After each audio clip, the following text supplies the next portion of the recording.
नमस्कार, आप देख रहे हैं अश्वमेघ न्यूज और मैं हूं आपके साथ मानवी ठाकुर। शुरुआत करते हैं आज की खास खबरों के साथ। कल ईडी ने सोनिया गांधी नेशनल हेराल्ड को लेकर चार्जशीट दायर की। नेशनल हेराल्ड को लेकर 5 साल से माहौल बना रहे हैं। 36 विपक्ष के नेताओं पर ईडी का दुरुपयोग किया। किसी पर दोष साबित नहीं हुआ, लेकिन 70% नेताओं ने भाजपा ज्वाइन कर ली। सोनिया गांधी ने 1 रुपए किसी से नहीं लिया। उन्होंने प्रधानमंत्री पद का त्याग किया। उनकी तबीयत ठीक नहीं है, उस उम्र में ये कृत्य किया जा रहा है, देश के लिए खतरा है। 5000 से ज्यादा केस ईडी ने लगाए, उसमें सिर्फ 40 मामलों में सजा हुई। चुनावी बांड पर रोक लगाई गई सुप्रीम कोर्ट द्वारा। जिन्हें धंधे से ऑब्लाइज किया सरकार ने, उनसे चंदा लिया। नेशनल हेराल्ड से किसी ने 1 रुपया नहीं लिया। जिस पैसे सरकारें गिराई उसकी जांच नहीं हुई। भाजपा के सभी जिलों में कार्यालय 10 करोड़ से ज्यादा के।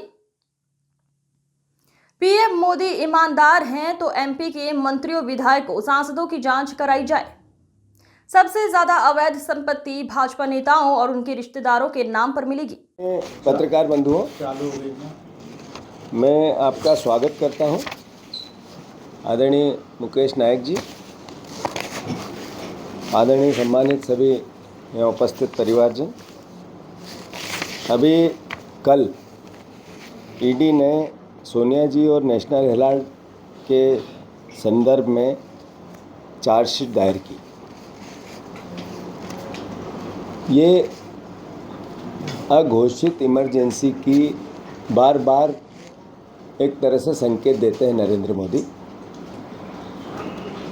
जिस नेशनल हेराल्ड को लेकर पिछले 5 साल पहले से पूरे देश में माहौल बनाया जा रहा है, करप्शन की बात की जा रही है, इसका उद्देश्य मात्र एक है। वो उद्देश्य है कि कैसे हम विपक्ष को जनता के बीच में गुमराह करके बदनाम करें। लगभग 36 विपक्ष के नेताओं पर भारतीय जनता पार्टी ने ईडी का दुरुपयोग किया। उसमें से एक भी नेता पर पिछले 2018 से लेके आज तक कोई किसी प्रकार का दोष सिद्ध नहीं हुआ।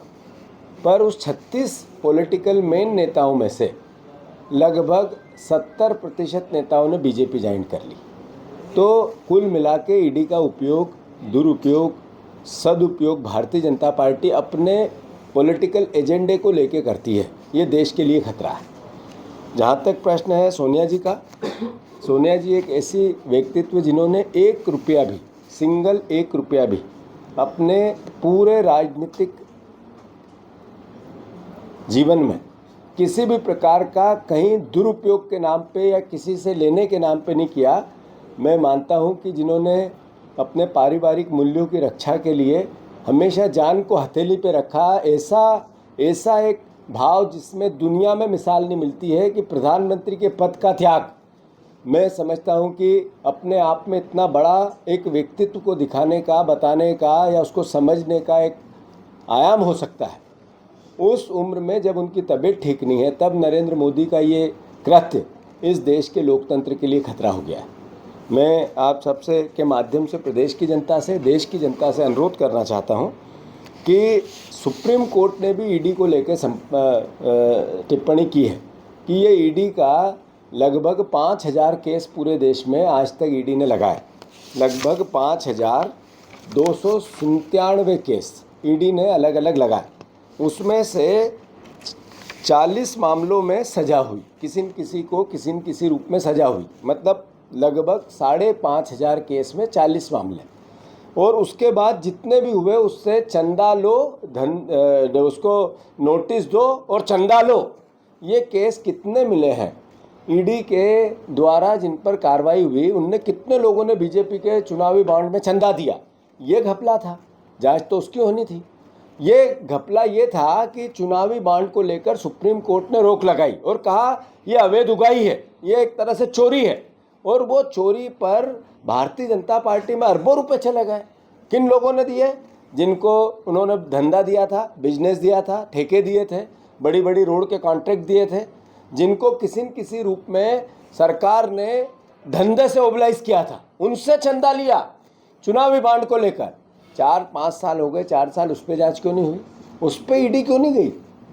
जब ये नेशनल हेराल्ड का मामला है, इसमें 1 रुपया किसी को लाभ नहीं हुआ, किसी से किसी की संपत्ति नहीं हुई, अखबार की संपत्ति है। जो ट्रस्ट में लोग हैं उनके नाम से कोई किसी प्रकार की जो अपनी बात है वो कोर्ट में चल रही है, कोर्ट में अपनी बात हमारी लीगल वर्किंग पार्टी की चलेगी।